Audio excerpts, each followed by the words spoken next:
Heads up, this episode includes adult language, explicit discussions of sex, mentions of self-harm, and some very big spoilers. I'm not kidding, huge spoilers. You've been warned. So first I just want to tell you, I watched this for the first time in a screener with my headphones on while my wife was sleeping next to me. And the plot twist happens a third of the way in, and I shouted so loud that my wife actually woke up. Oh, nice.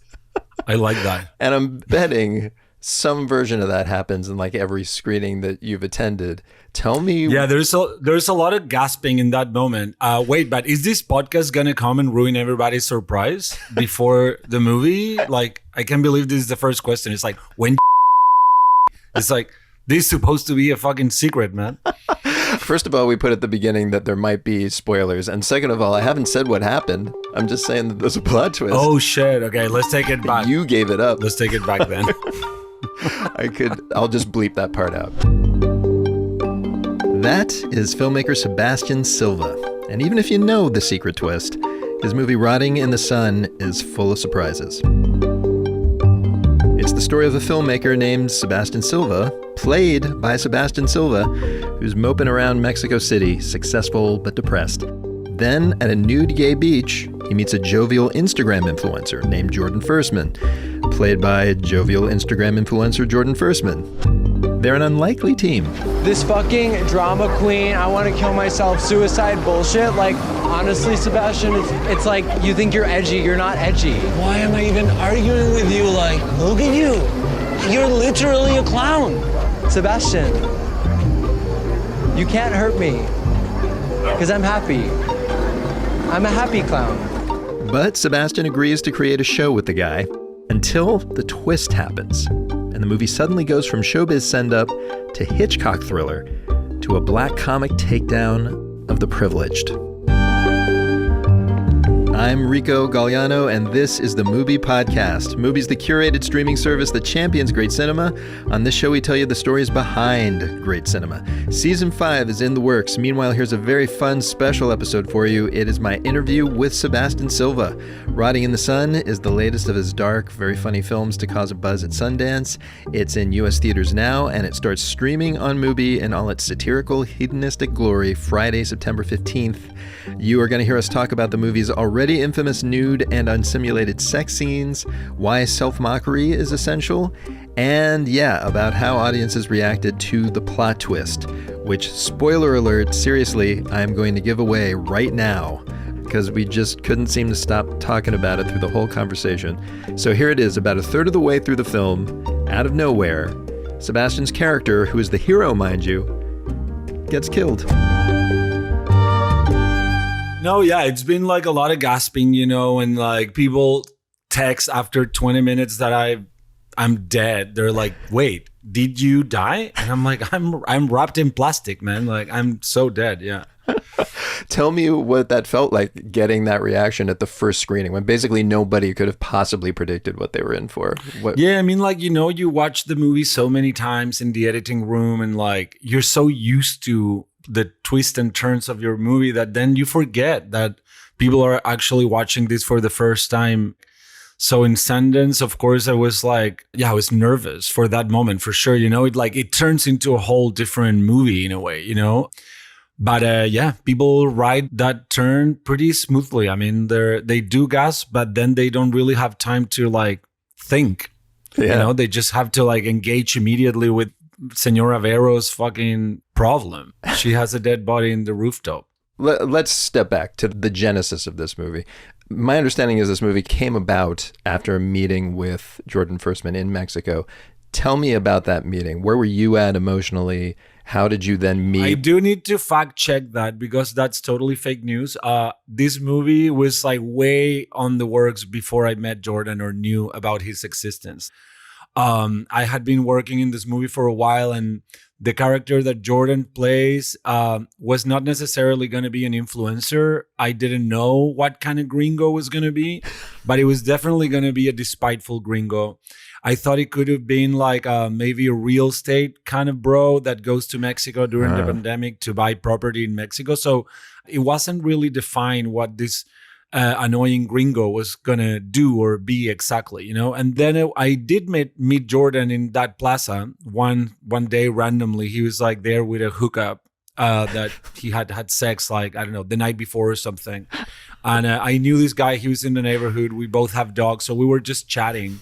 And then Jordan shows up. And then I learned that he also had watched Crystal Fairy and the Magic Cactus, my movie, with the hookup the night before.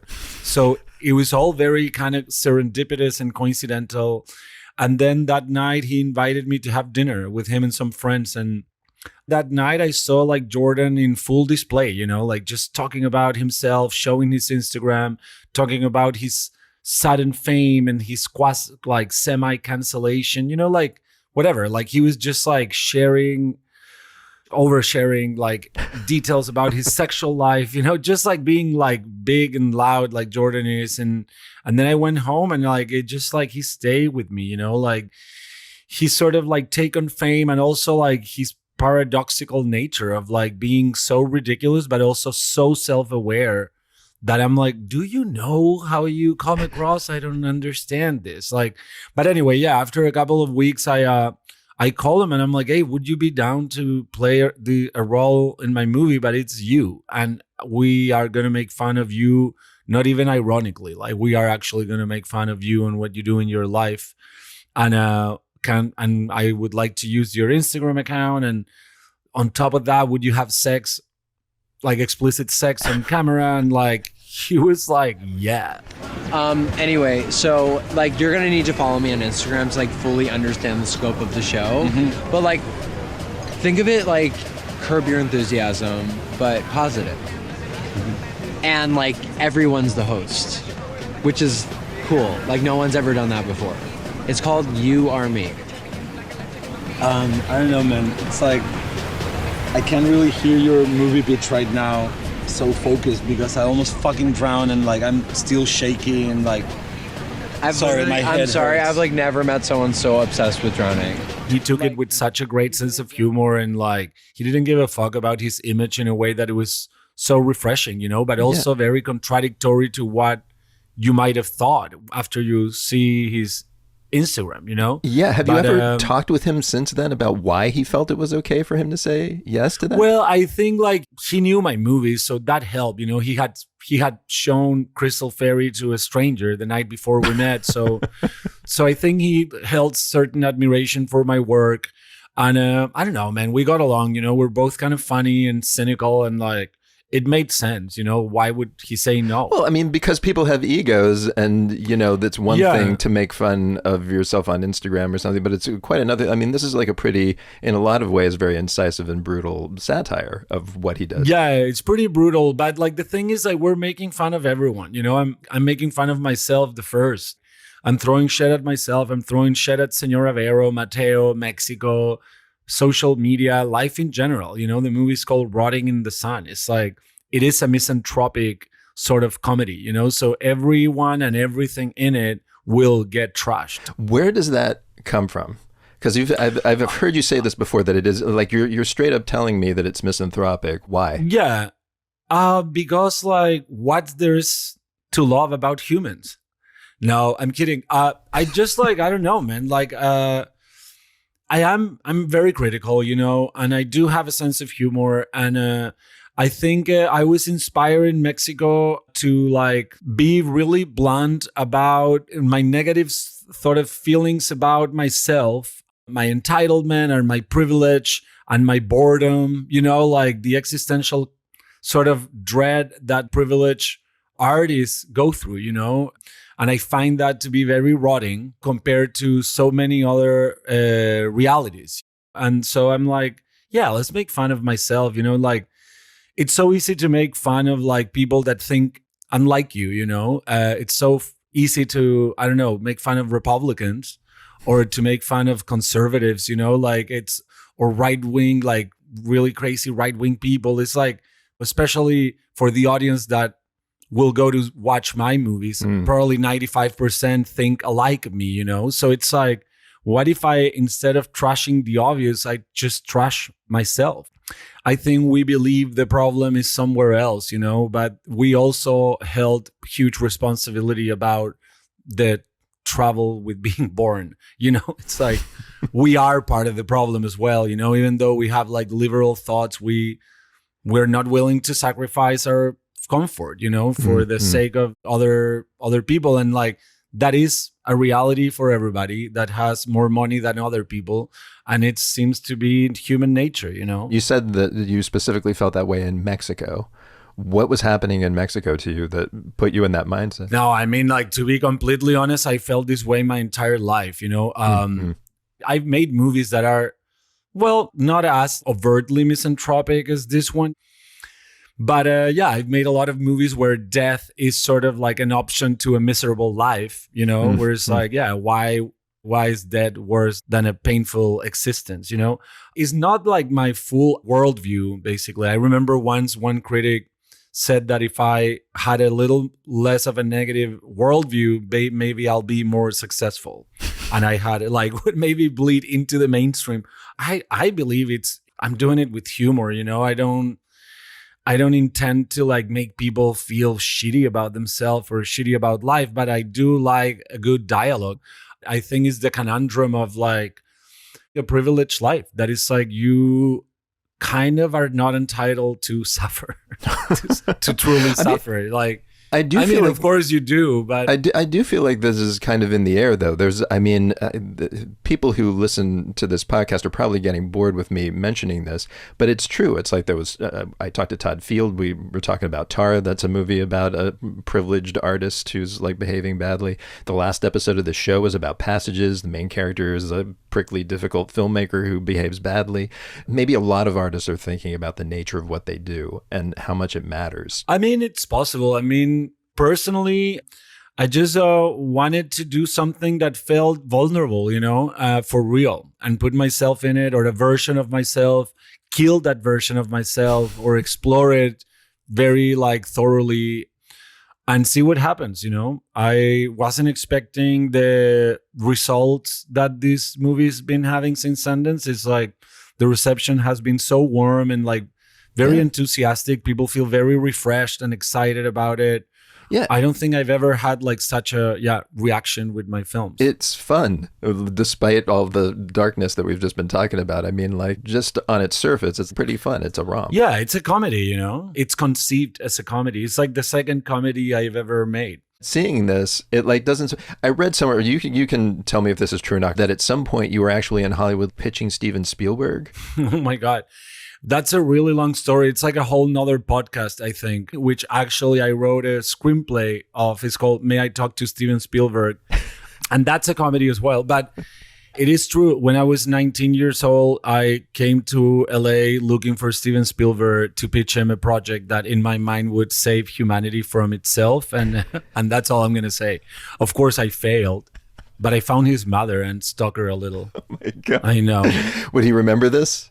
Does he have any idea that this was happening? Well, I would say that maybe she brought it up to him because she was very surprised the night she met me. So honestly, we have to wait until the screenplay is made into a film before I get to follow up on this question? Yeah, or we could do another podcast that is called May I Talk to Steven Spielberg? But it's really long. I mean, the origin of it, like everything that happened in LA, what the fuck was I thinking? Dude, I will make that podcast now. But it is true. There is this great Hitchcockian mystery thriller plot that kind of shows up. When in the process did that kind of pop into your head, that this was going to make that turn? The movie was conceived as a crime mystery from the very beginning, and I was very lucky that Pedro Peirano, who's a lifetime collaborator and co-writer of many of my movies, including The Maid, we co-directed a movie called All Cats. Yep. And he's always been there around, and he is a total film buff, cinephile, super savvy storyteller, script doctor who loves Hitchcock, So it's like, it is not coincidental that this has some kind of Hitchcockian flavor to it, because Pedro was behind it. And like, I remember writing the script in the beginning, I was like, okay, I die and maybe Senora Vero and her husband Lalo take my body to the canals of Xochimilco and throw me in the water. And then Pedro was like, no, man, like the body needs to stay in the building. if that hadn't been that way, it would be such a fucking different movie, you know? Yeah, And it's absolutely. like, just because the body is in the building and everything happens in that building, it's just so much better that way. So it's like Rope, you know, like where the body is like they're sitting on the body. So that was Pedro's sort of narrative skills in when it comes to crime. He's obsessed with Agatha Christie and Poirot and like Columbo, you know, like he's like really a crime mystery master. I love having directors sort of break down a scene in their films, and usually there's one. I'll suggest it. There's one that leaps out as kind of crucial or an especially interestingly handled scene. But there are so many of those in this movie. Do you have a favorite? Is there a scene in this that you like really would love to people to pay more attention to? Not at the top of my head, to be completely honest. Like I would like. It's like when people are like, who are your favorite filmmakers? And you're like, amigo, like I need 4 days for that answer. But yeah, tell me which one you like. Well, I mean, we kind of have to talk about the one scene. And you know the one I'm going to talk about, the one full of penises. Oh, right, yeah. Which, okay. By the way, it's only a couple of, I should say this, it's only a couple of sequences in the film that are full of penises. From the way folks have talked about this movie, I thought it was going to be nonstop male genitalia just yeah, I flying mean, at me. like, dude, it's like a nude beach. Like, what do people expect? Like, that whole scene is like a gay nude beach. There's going to be dicks around. It's not that he's going to a hospital and there's like people like swinging their dicks around.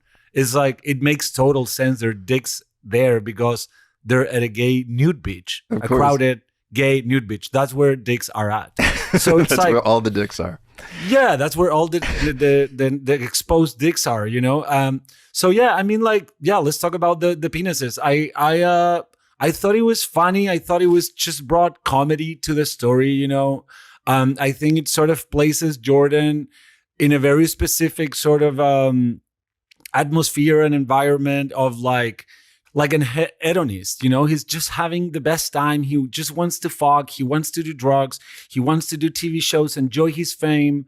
Like he's just wants to live life to the fullest, you know. Like he's giving a little YOLO, and I think that the dicks are part of that. And I don't know. I find the dicks funny. I thought about it, you know, because I know that exposed hard dicks or like gay explicit sex, you know, it's gonna like be a problem for distributors. And like, speaking of passages, which got a NC-17 for gay sex scenes. Yeah, but it's like, unlike Passages, my movie has no pretension to create any erotic moment at all. I do not enjoy sex scenes in general in movies. It's not my thing.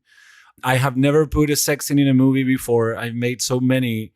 And I think a lot of directors that I really like and admire have never had a sex scene in a movie. It's a weird thing to do if you think about it, because what are you getting with a sex scene that is earnest and sexy? It's like, are you getting the audience turned on, or you want to see how the characters are bonding as they sort of like softcore fuck each other between sheets? Yeah. It makes no sense to me. It's like people just like think that once two characters connect, it's really good to see them making love. And it's like, who gives a fuck, man? Like, we can skip the love making and like just continue telling me the story. Unless you find a tattoo on somebody's balls, you know, that it's really key to the story. So the dicks and the sex in the movie are there as a funny sort of element. They're not there to create eroticism at all. Like really, like you know, it's a way to establish character. It's show don't tell. Like, this is who this guy is. Yeah, it's like for Jordan, but it's also it's setting up a tone. Tell me about casting that scene. Yeah, we put an ad that is like, we're looking for mangly weird dicks. So please like send pictures of your weird dick. And no, we got whatever we could. It's like, I had a friend that had lived in that beach town for a while, and he helped me cast everybody for that scene and that sequence, you know. And most of the people that are having sex on camera or are seen naked are people that are very sex positive. None of them are porn actors. They're friends of friends. They had sex before. They had sex in the movie. They had cruised in that beach before, you know. It's people that are like kind of like past the giggly aspect of sex. They're past that. Which is exactly what you said. That's the thing that's also funny about it, is that nobody seems to like acknowledge. This is a very unusual situation for your character. Nobody else except him is acknowledging it. Yeah, exactly. Let me go back to something you said, and I've heard you say this in other situations. It's kind of like, making fun of far-right extremists. You said that takes care of itself, that it's almost too easy. Yeah. And you wanted to explore how liberals contribute to problems like inequality too. But is there a worry that saying liberals are also complicit in this stuff? Obviously, it's true, but I can imagine the political argument of, but now is not the time to acknowledge that. Like, it almost helps the extremists seem like just another side of the same coin. Like, but it's like, I feel that introspection, it's always helpful. I don't think they're mutually exclusive. I don't think that by being critical of ourselves, we stop being critical of somebody else. Mm-hmm. I think that by being critical towards yourself, your criticism over others are going to be more poignant and more informed, because you already saw what your flaws are, and fix those before you go try fix anyone else. Are they fixable?